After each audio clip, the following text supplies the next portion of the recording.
Buonasera, io sono un po' stato in ritardo di un minuto, penso, perché sono andato nella mia camera per cambiare un po' i vestiti e ho ancora una volta aperto questo libro di Irene Solà, Singe ich tanzen die Berge, e subito mi sono perso di nuovo in queste nuvole di vocaboli. Sono i nuvole che parlano, il fulmine che parla, sono i funghi che parlano insieme, che fanno un po' tutto un micelo, un Wurzelgeflecht e sono tutto insieme, sono come delle schwestern, sorelle nel bosco, parlano anche gli animali e tutto dietro c'è una storia di amore, un po' classico forse anche, che si può seguire attraverso quelle differenti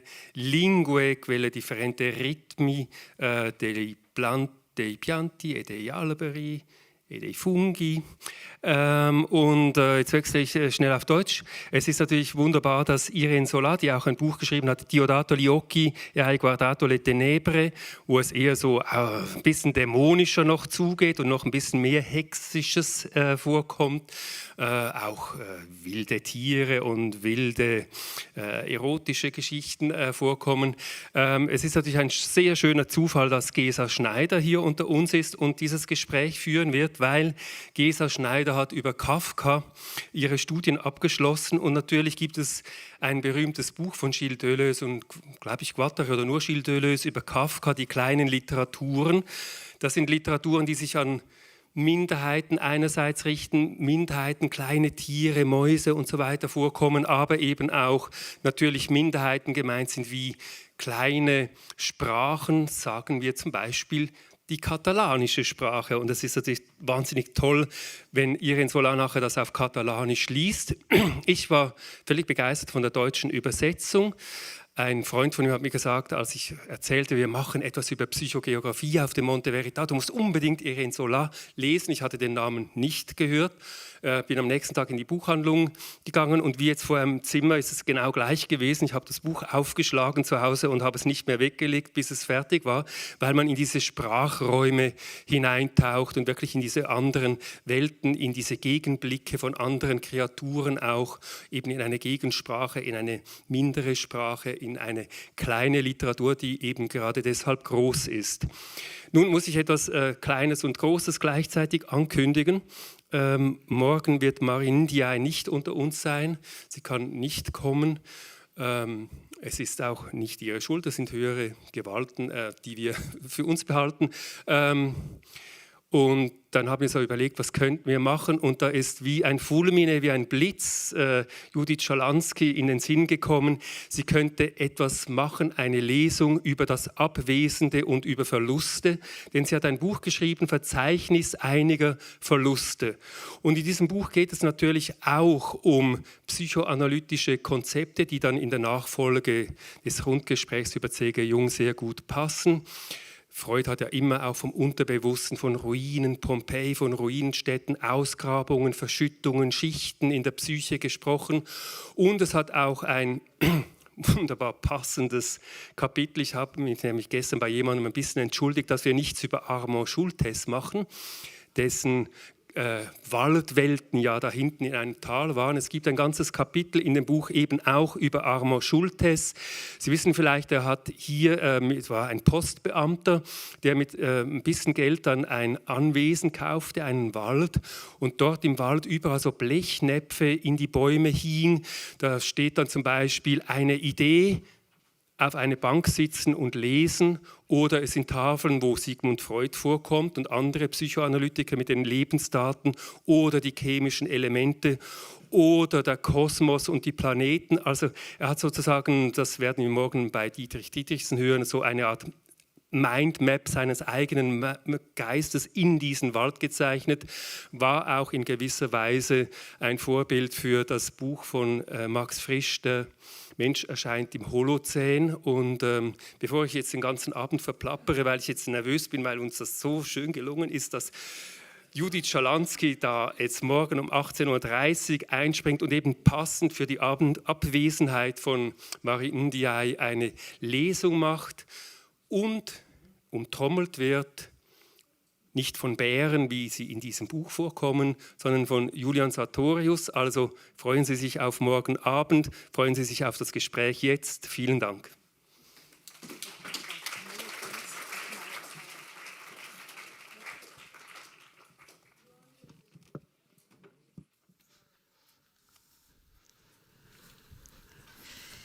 Guten Abend and warm welcome, and I'm very happy to talk to Irene Solà tonight. Welcome, Irene. Thank you very much and buonasera. We are talking in English because it's now our lingua franca, so to speak.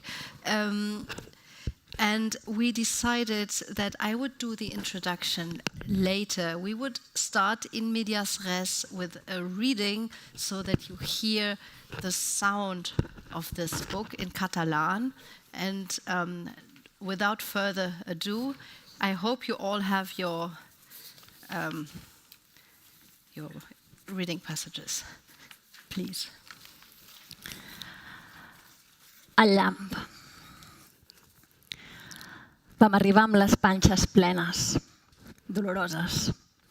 Els ventres negres, carregats d'aigua fosca i freda, i de llamps i de trons. Veníem del mar i d'altres muntanyes, i vés a saber de quins llocs més, i vés a saber què havíem vist. Rascàvem la pedra dalt dels cims, com sal, perquè no hi brotessin ni les males herbes.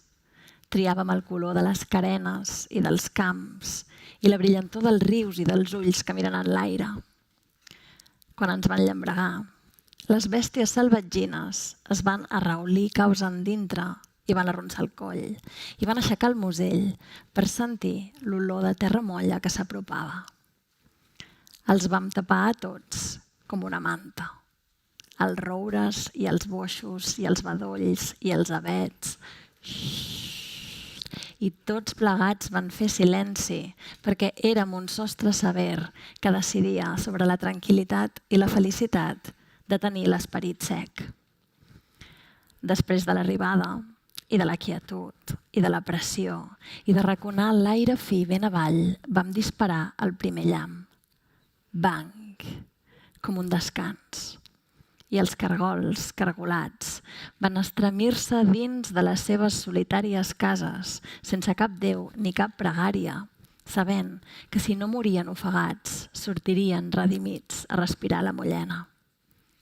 I aleshores van vessar l'aigua a gotes immenses, com monedes, sobre la terra i l'herba i les pedres, i el tro escruixidor va ressonar dins les cavitats toràciques de totes les bèsties. Va ser llavors que l'home va dir cago en seuna. Ho va dir en veu alta, perquè quan hom està sol no fa falta pensar en silenci. Cago en seuna, inútil, que t'has deixat atrapar pel temporal. I nosaltres vam riure. Mentre li mullàvem el cap, i la nostra aigua se li ficava a coll de la camisa endintre i li resseguia l'espatlla i els lloms i eren fredes i despertaven el mal humor les nostres gotetes. L'home venia d'una casa d'allà a la vora, enfilada a mitja carena, sobre un riu que devia ser fred perquè s'amagava sota els arbres. Hi havia deixat 2 vaques, un grapat de porcs i de gallines i un gos i 2 gats desarrelats, una dona i 2 criatures i un vell. Es deia Domènec i tenia un hort ufanós a mitja muntanya i unes terres mal llaurades vora el riu, perquè l'hort li treballava el vell, que era son pare, i que tenia l'esquena plana com una taula, i les terres les llaurava ell. I havia vingut a provar versos, en Domènec, cap a aquest voral de muntanya, per veure quin gust i quin so tenien, i perquè quan hom està sol no fa falta dir versos en veu baixa. I havia trobat un grapat de trompetes de la mort fora de temporada, aquella tarda, tot anant a guaitar el bestiar, i les duia embolicades a la panxa de la camisa. La criatura de braços plorava quan havia deixat la casa, i la dona havia dit Domènec, com una queixa i com una súplica, i en Domènec havia sortit igualment. És difícil de fer versos i de contemplar la virtut que s'amaga dins de totes les coses quan els nens ploren amb aquella estridència de garrí escorxat que t'accelera el cor encara que no ho vulguis. I volia anar a mirar les vaques. Havia d'anar a mirar les vaques. Què hi entenia la sió de vaques? Res. El vedell feia ma, desesperat. No en sabia res la sió de vaques. I va tornar a exclamar, cago en seu-ne, perquè havíeu sigut ràpid, caram, imprevisibles i sigilosos, i l'havíem atrapat. Cago en seu-ne, perquè el vedell tenia la cua enganxada a un manyoc de filferros. Els filferros s'havien encallat entre dos arbres i de les estrabades li havien esbocinat al darrere de les cames, que ara li lluïen ensangonats, oberts i bruts. Feia ma, atrapat per la cua entre els dos arbres, i la seva mare el vetllava intranquil·la. En Domènec, sota el xàfec, va enfilar cap a la bèstia.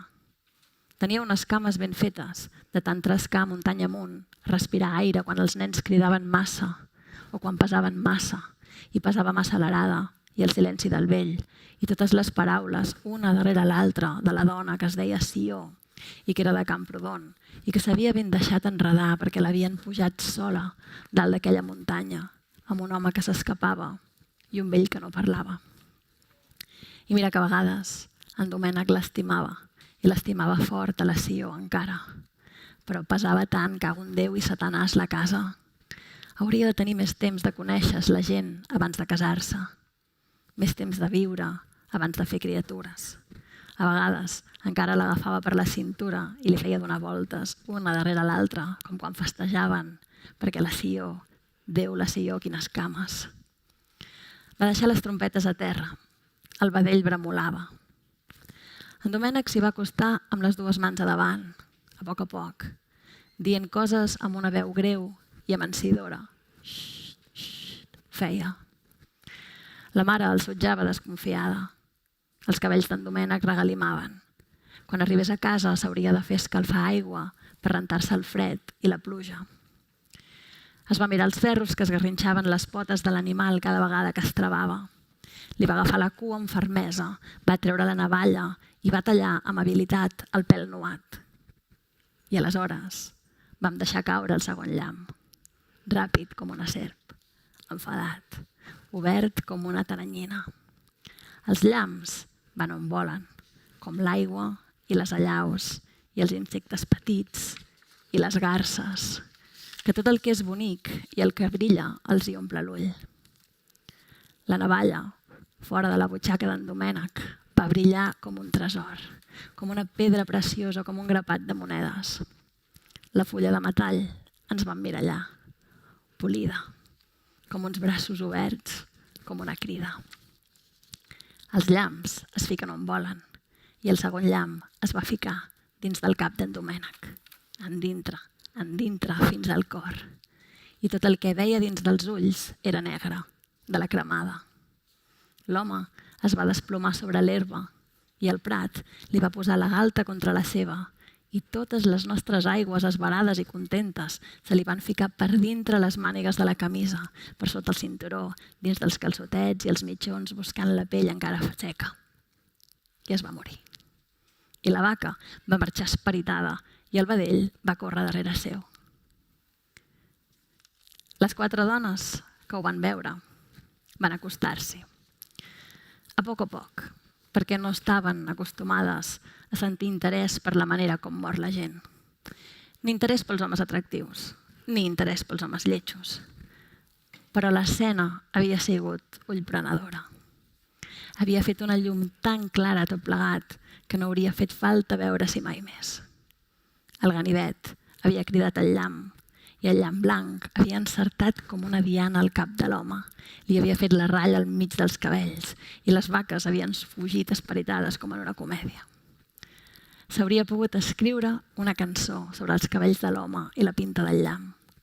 S'hauria pogut posar perles als cabells a la cançó, blanques com la resplendor del ganivet, i dir coses del seu cos, i dels llavis oberts, i dels ulls clars com un got on la pluja es ficava, i del rostre tan bonic per fora i tan cremat per dintre.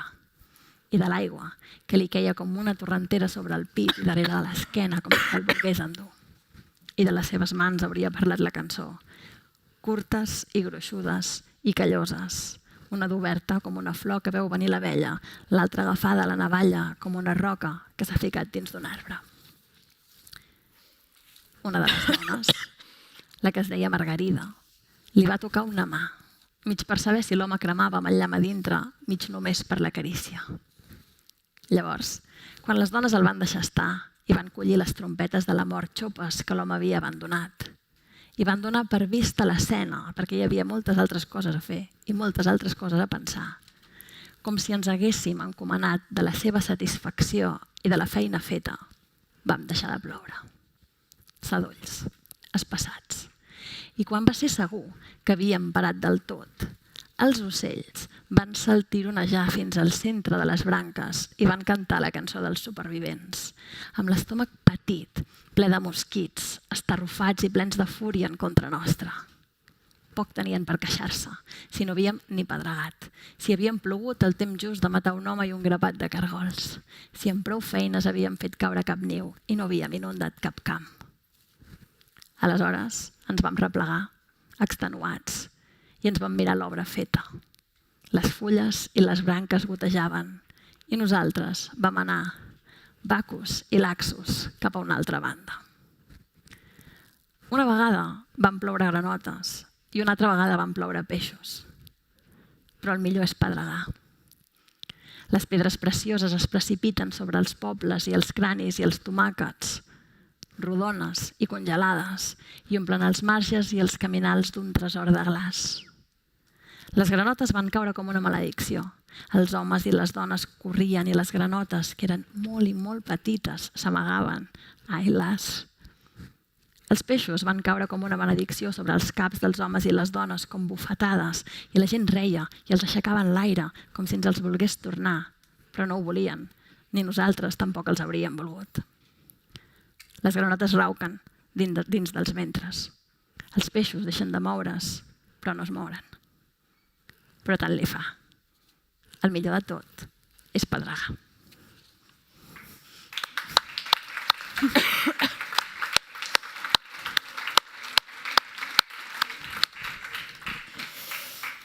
Irene Solà, thank you very much. So this is of this book, Singe ich tanzen die Berge. The title in English is the same, right? Yeah, when I sing, mountains dance. Mountains dance. Before we go to the title, so this book was published in 2019, right? In Catalan. Yes. Yes, so it's already, but you have been very busy since. But tell us a bit more about yourself. So you were born in a small town near Barcelona, but yes. not in the mountains, right? Not in the mountains, no. It's a little town 1 hour away from Barcelona. But it's in actually not a mountainous land. It's flat, let's say, even though it's a rural area, but near a big city. And I was living in London at the time when I was writing this novel. So don't imagine me in a mountain either. I was in the middle of London. And I was traveling sometimes to this specific area where this novel is settled, which is the Pyrenees Mountains, in order to do some research. So how is it to be in the middle of a very big city? I guess you were working also at Whitechapel Gallery at the time, living in Hackney, and projecting yourself as a writer in these Pyrenees Mountains. How is it also in terms of I'm thinking about the subject of Stefan's festival, psychogeography, and there's this example where a person is projecting the map of, I can't remember if it's Johannesburg or it's a big city, on an area, like a rural area. Is it something like that you superimpose things, or not at all?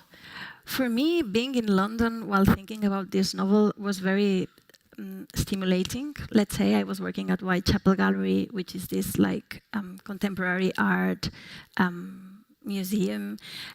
So it really allowed me to to be very bold and free when thinking about this novel.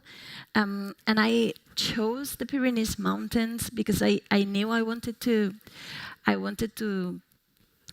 think about certain themes and to ask certain questions while writing this novel.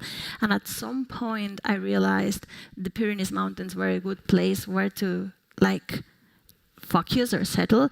But the questions I was asking and the things I was exploring, I could have explored from any other place. I mean, I could have chosen London even, or I could have chosen anywhere in the world to explore what I was exploring in this novel. I can tell a little bit more about that because I see it. Yes, please, because so that makes it very, for me as a literature person, very interesting, because in that sense it's not something essentialist, or it's not something that has to do with one place which would make it exceptional in comparison to other places, but it's like an exercice de style, as you would say in French, or is that too far stretched?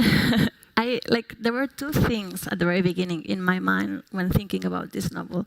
So on the one hand, what I wanted to do was I wanted to focus on a specific place, and I wanted to tell a story there, but I wanted to tell that story from the perspective and the point of view of everyone who could inhabit that place.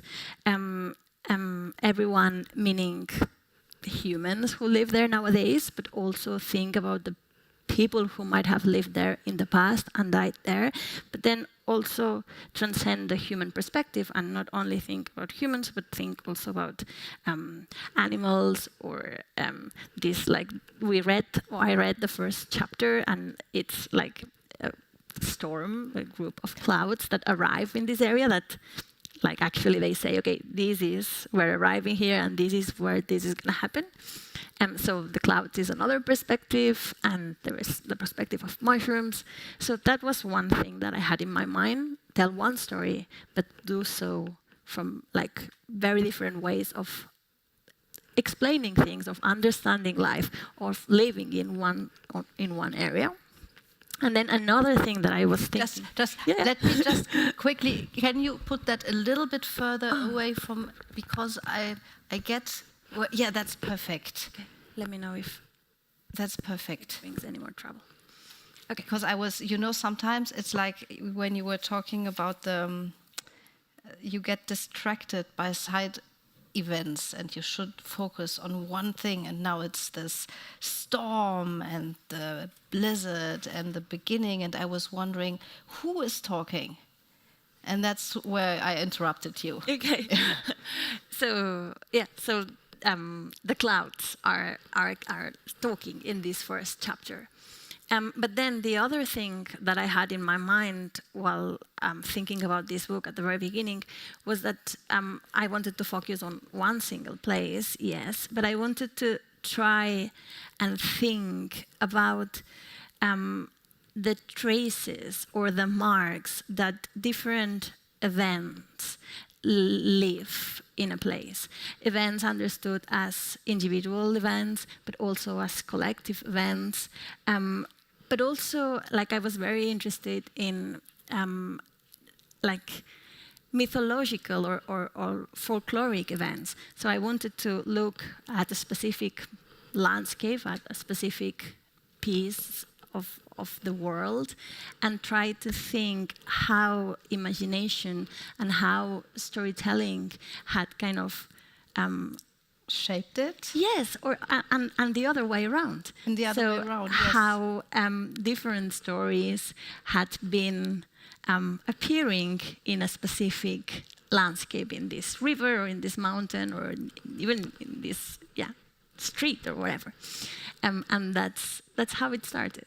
Did you start with this first chapter when you wrote it? How did it come together? Really? Yes, I did. And then I wrote this first chapter first. And then after that, I didn't write anything else in order.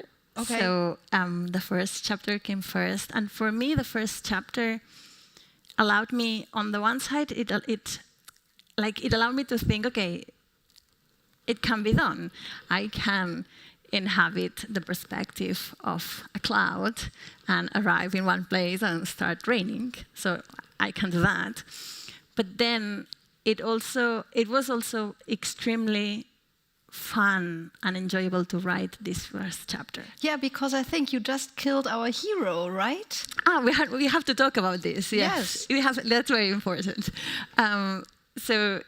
So yeah, it was extremely fun to write this first chapter. So after that first chapter, I realized that I really wanted to have a lot of fun writing this book, and that would be one of the. Did you have fun writing it? Yes, a lot. Okay. It was extremely. I always think that writing is painful. No. Okay. I mean, it doesn't mean like having fun.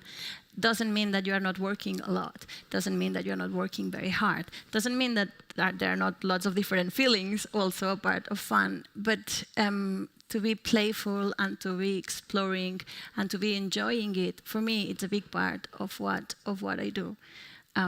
Yeah. So let's go back to the clouds and the beginning and the lightning and this multi-perspective and the killing of exactly. Of Domènec. We can talk a little bit about that. Yes, tell me. Yes, that would be really. I think it's interesting from a feminist perspective, but perhaps it's something else. No, I mean it's for me. The beginning. It is giving a very clear. Like message of what the book is about and what the book is gonna try to do, because the book starts and as a reader, you don't really know where you are yet. You have to understand that you're actually up in a storm, arriving at this like mountain, and then it appears this character who is Domènec, and. Domènec is there because, like, from the very beginning, you can think, okay, so this is going to be the main character. Domènec could be or is like the classical main protagonist. He is a man, he is a young man, he is a white man, he is handsome, he is creative, he is a father, he is a husband, he is a poet, he is a farmer. And so as a reader, you might think, okay, so this story is going to be about this man, we're going to follow him around. But then... Recognize also the characteristics, right? Exactly. It just resonates. Exactly. Yeah. And then in the second page, a lightning bolt hits him and he dies. And for me, there is a message there, because somehow what the text is saying is you already know the story of Domènec. Half of literature and half of the stories you've been told are Domènec's history. And it's fine, we enjoyed them, but in this novel we are going to try and tell other stories. And we are going to try and tell other stories from other perspectives.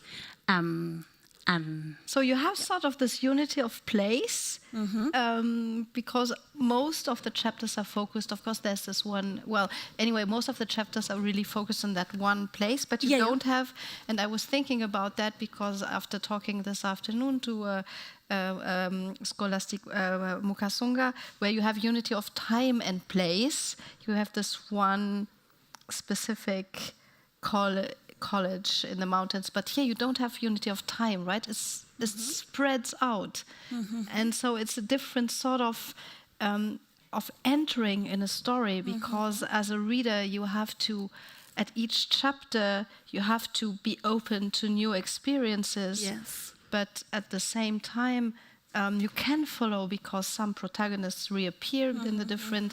How did you do that? For me, it was there is a very playful intention in regards to the reader, because as you said, as a reader, every new chapter takes you to a new, different place, and you don't know where you are at the very beginning, so you have to be very open, and you have to say, okay, let's see, where am I looking the world from now? And so there is this playful element in relation to the reader. And then in regards to how did I construct it in my mind, mainly what I did is like this novel is telling the story of a family that lives upon those mountains, and a family that is struck by two violent deaths that happen in the mountains. One of those deaths is Domenech's death, the one that I have read. So what I'm doing in the book is I'm telling the story of this family. And what I tried to do while writing it was like I imagined this family history as if it was a river, let's say, or as if it was like a thread. And I imagined all the different voices, all the different characters telling their own story as if they were constructing like a big mountain of voices and stories and perspectives.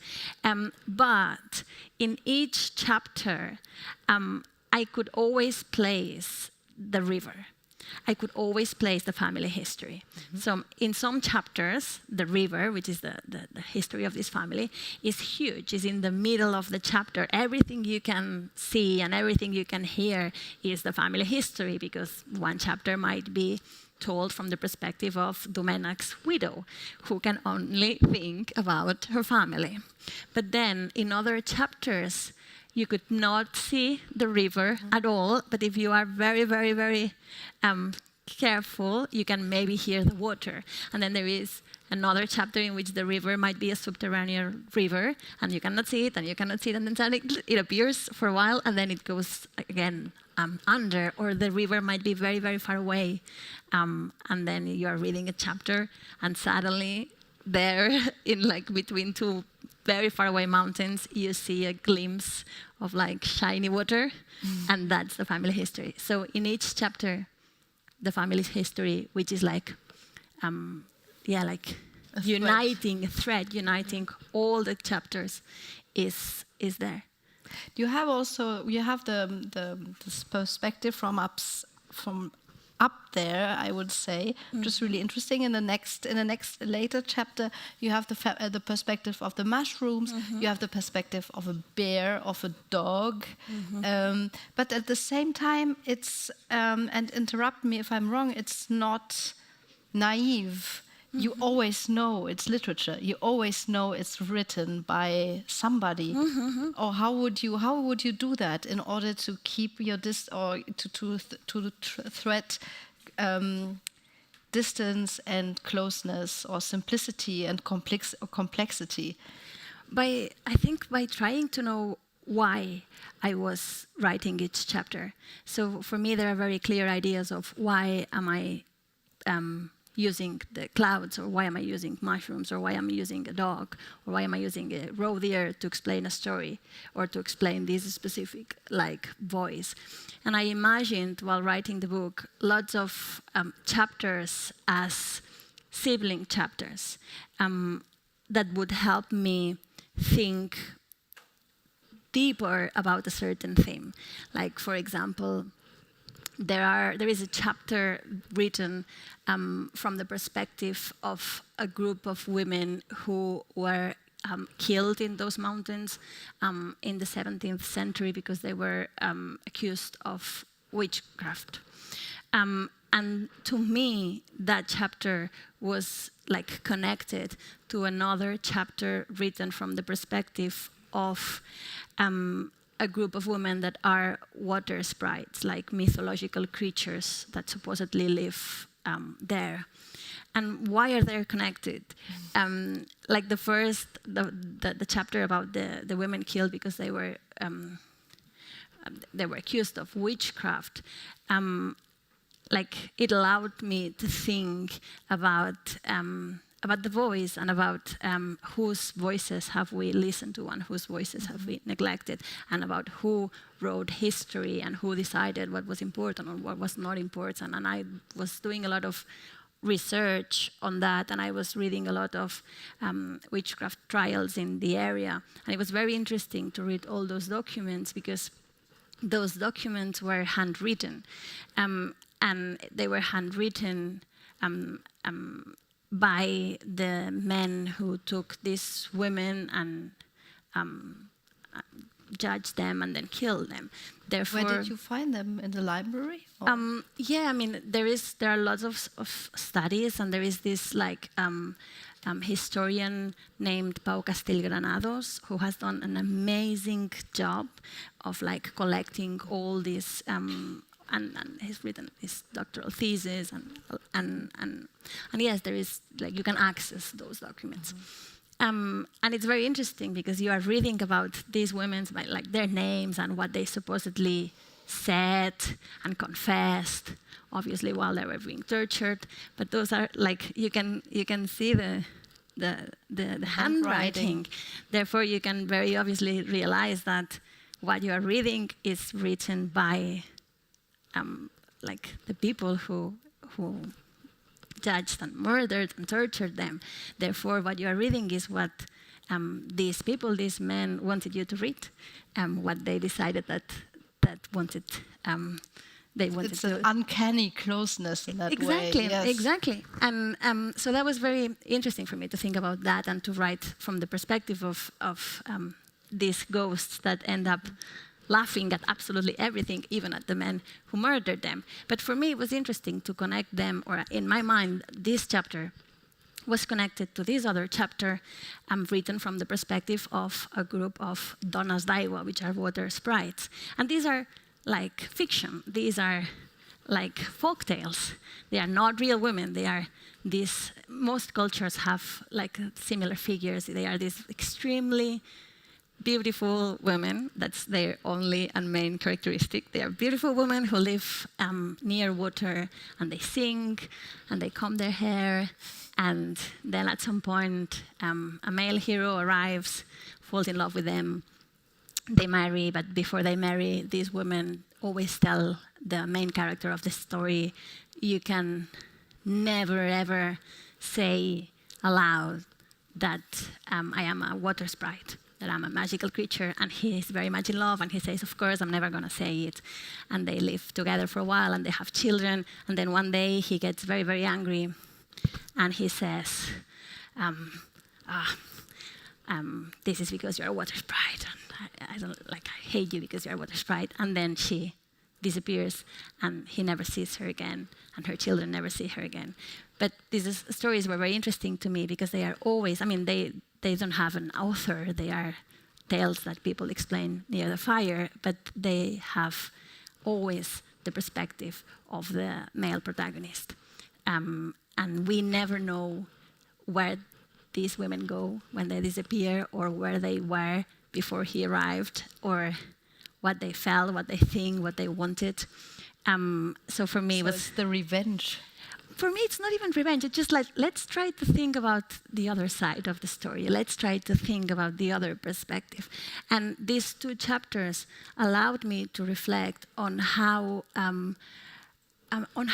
have like women characters and women stories have been constructed and portrayed and explained in historical text and context, but also in like fictional contexts. And then I can tell you about like another two chapters that are connected, which is the roe deer and the dog.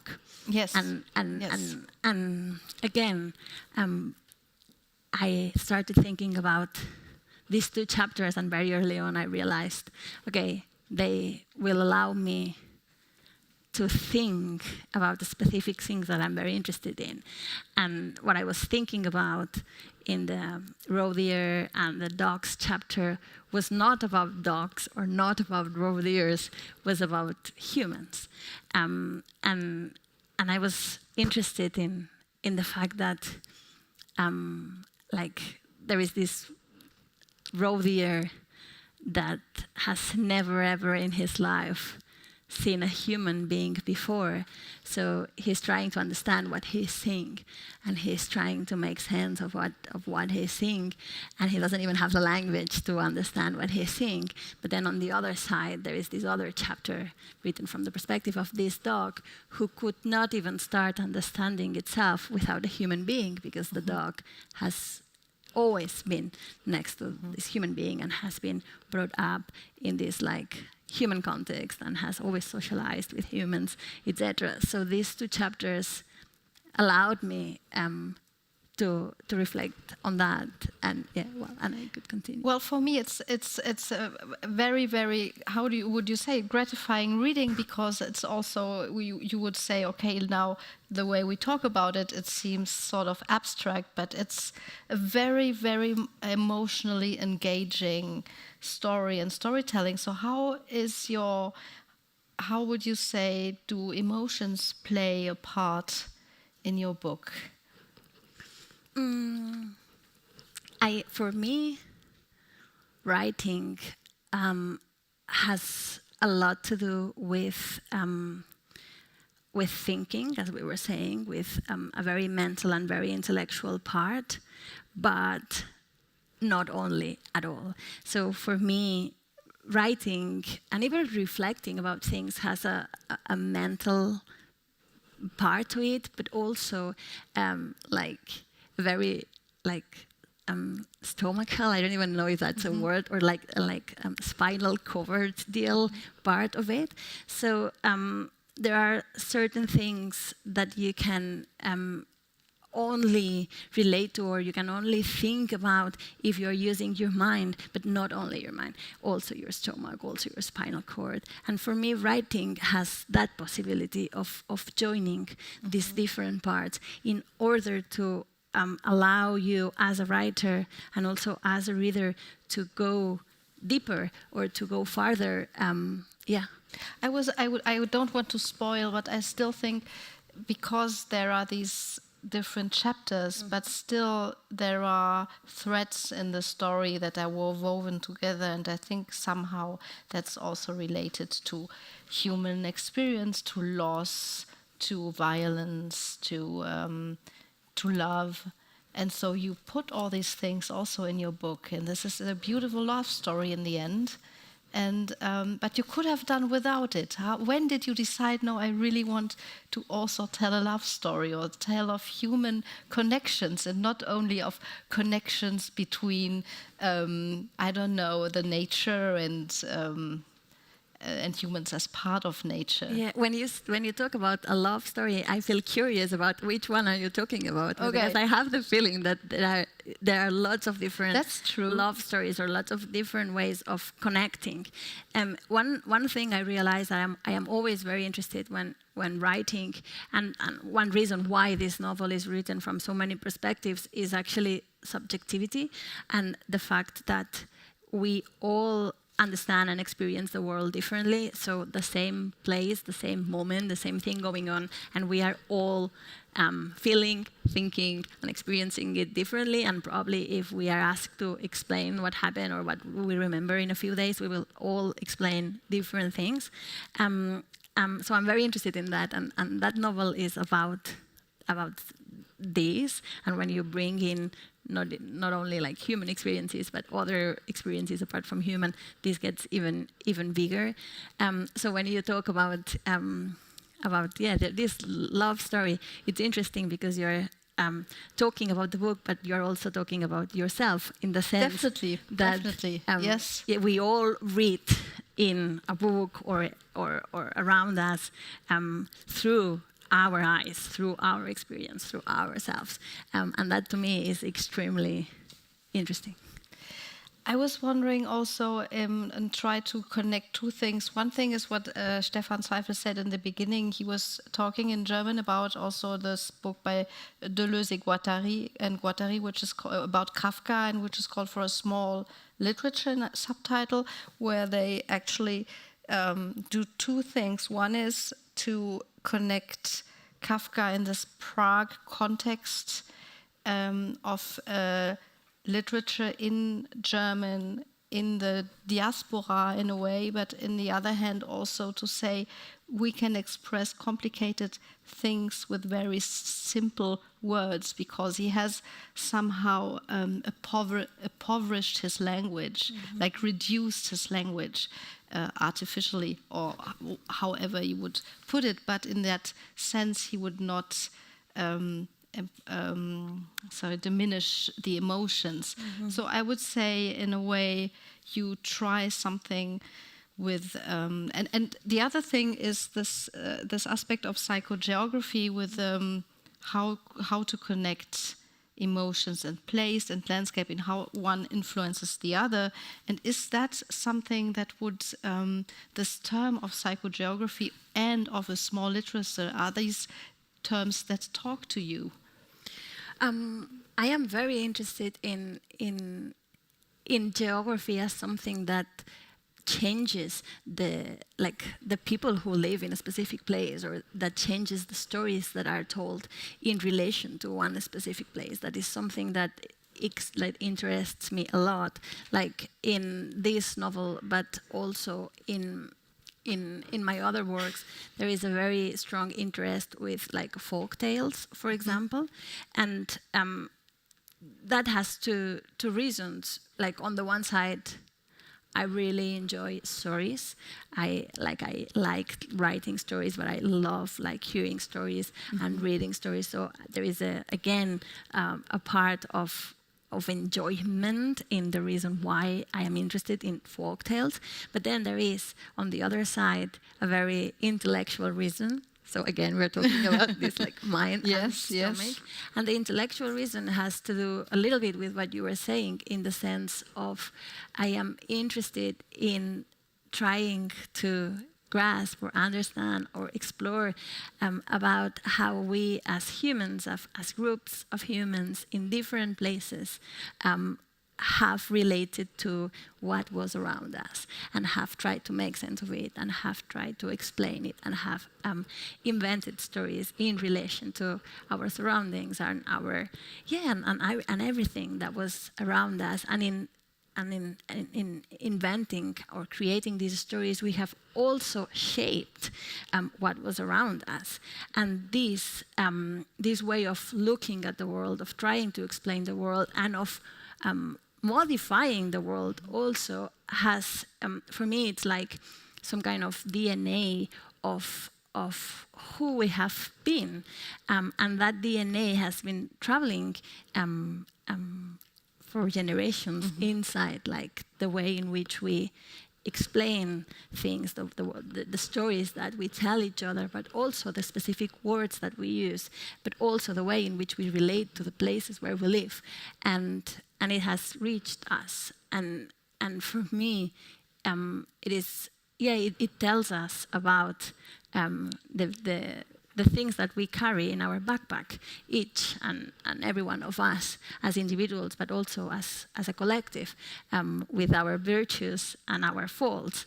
And so I was just thinking, while you were talking, I was thinking about something else, also about the notion of time related to a space, and perhaps that's a good moment also to show how you treat time, or like the geological time, as well as the individual time, and how you play with this in the book. And I would like to ask Elena to show a few.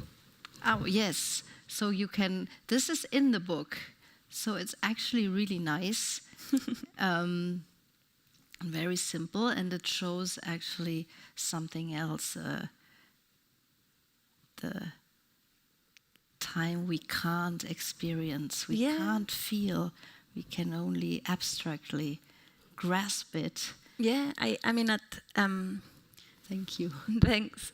I think there are two things to say about this. Like on the one side, while I was writing this novel and thinking about all these different voices trying to explain their story, I was very curious about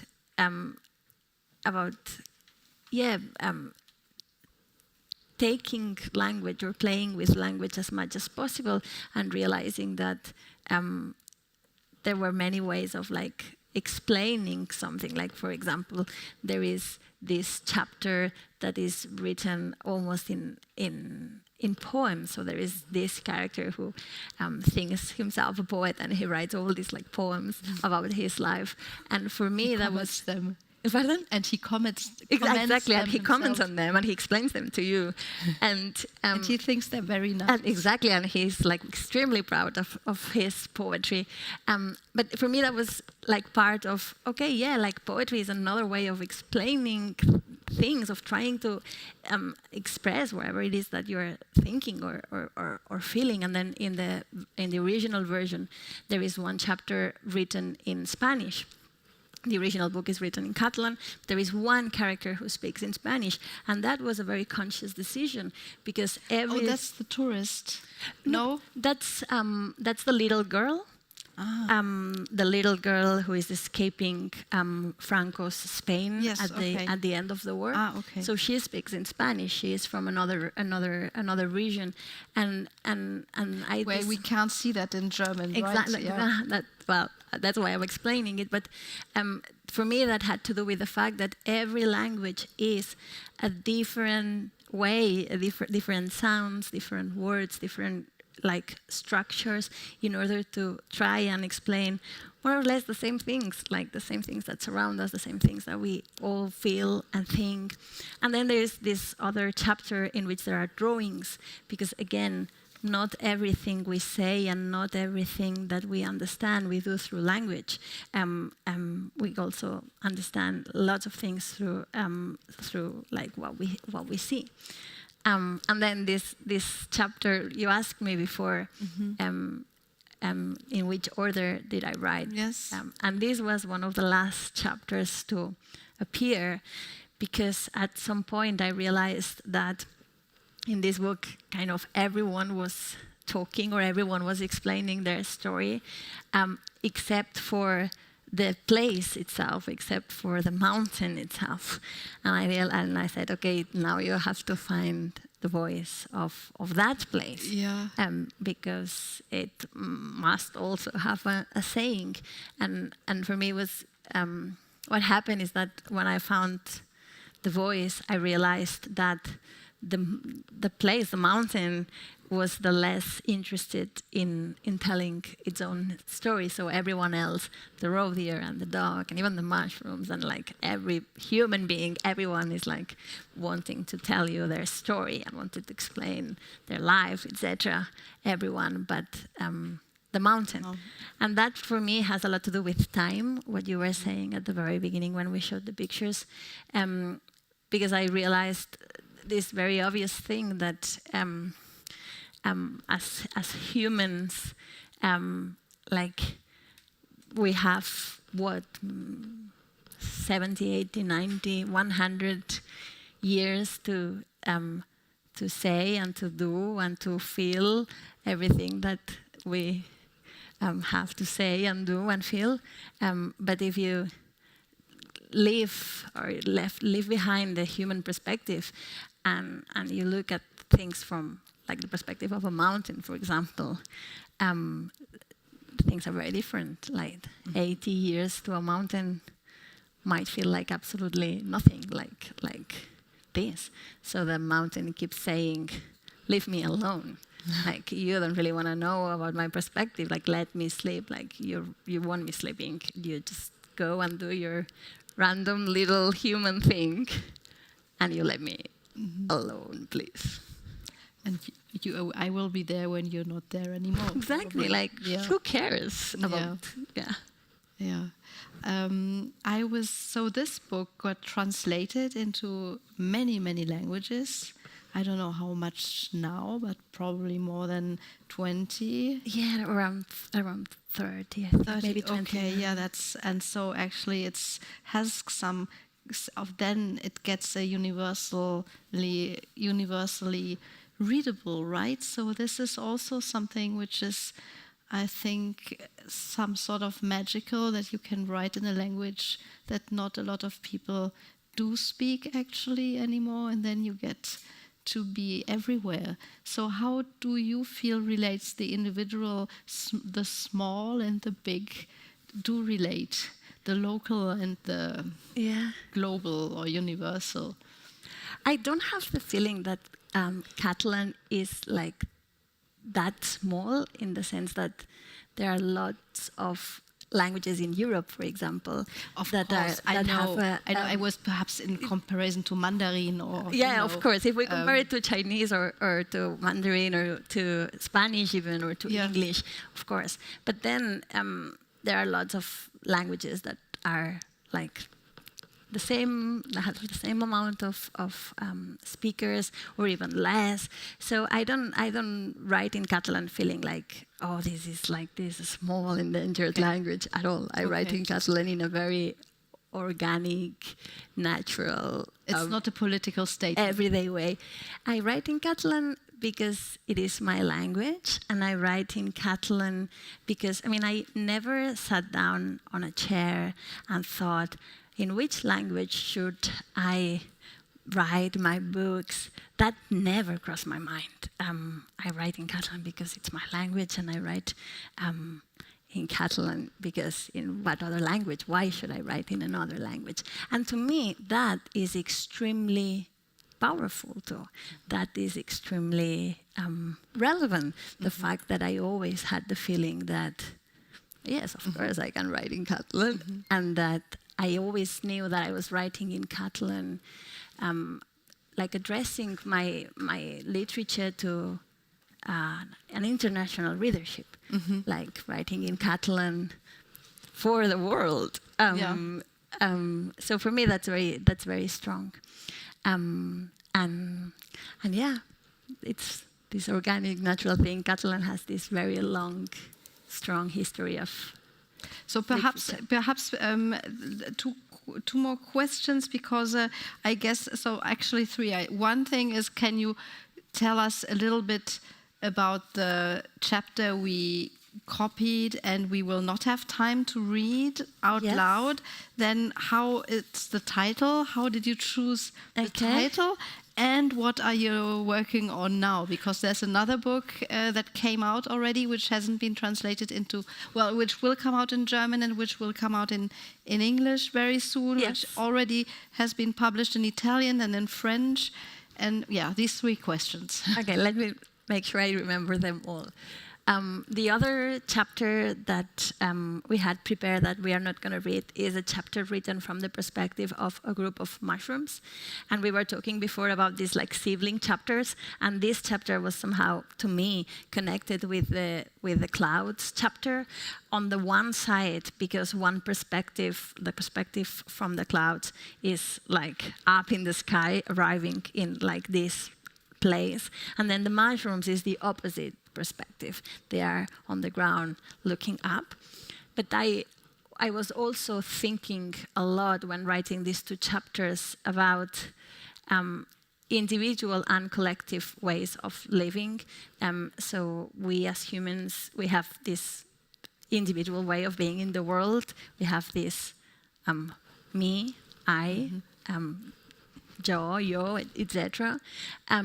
But then mushrooms, for example, their way of inhabiting the world is extremely different, and their connections and the way in which they reproduce and everything is like extremely different. So I was very interested in this we voice, this first person of the plural, in regards or in contrast with most of the other voices that are a lot like me, not in a bad way, but just in a different way. So that was one question. Yes. Then the second one was the title. The title, there you have an I suddenly. Yes. I mean... well, not suddenly, but an I which could be plural as well. The title comes from a verse from one of the poems that we talked before. Like there is this character who writes a lot of poems, and he writes this line. He says at some point, "Canto yo y la montaña balla," when I sing, mountains dance. And I didn't have the title while I was writing the book. I was just writing the book, and then at the very end, I realized that was the title. I think for two reasons. On the one side, I liked how playful, but also kind of cocky. The title was like this idea of being very proud of himself, which is what this character is about. Like this, when I sing, mountains dance. And I think the book has this kind of very playful energy and quite bold energy of inviting you as a reader to come here and see if you want to play this game and see if you want to go inside each chapter and try to find out where you are. So that's why one of the reasons I think it connected with the energy of the book, with some of the intentions of the book. But then, to me, it also spoke about literature and about storytelling and about how powerful literature and storytelling are. It's this idea of when I sing or when I tell a story, I or anyone, like when someone tells a story, in the context of that story, everything is possible. Like mountains can dance or can fall or can multiply, or like once the writer and the reader or whoever is explaining the story and whoever is receiving it make this deal in which for a little while the sensors of incredulity, the sensors of like disbelief are switched off, and instead of repeating to yourself, well, this is not true, they are inventing it, it's like impossible, what you do is just like believe whatever they are telling you, or like construct it in your mind, imagine whatever that it is that they are explaining to you. For me, that is extremely, extremely beautiful and extremely powerful. And this book is also about that. So that's why the title. Thank you so much. I think we will perhaps leave it open, your next and the possibility to ask the public when you do the signing what your next projects are. Leave it in the open, but we're very curious, and I love this ending, saying that to switch off the sensor of disbelief, meaning that storytelling is also about new and other possibilities, and to make them real in a way. So thank you so much, Irene Solà, for this conversation, and thank you all very much for listening. And read this book. Yes, it's great. Thank you. Thank you.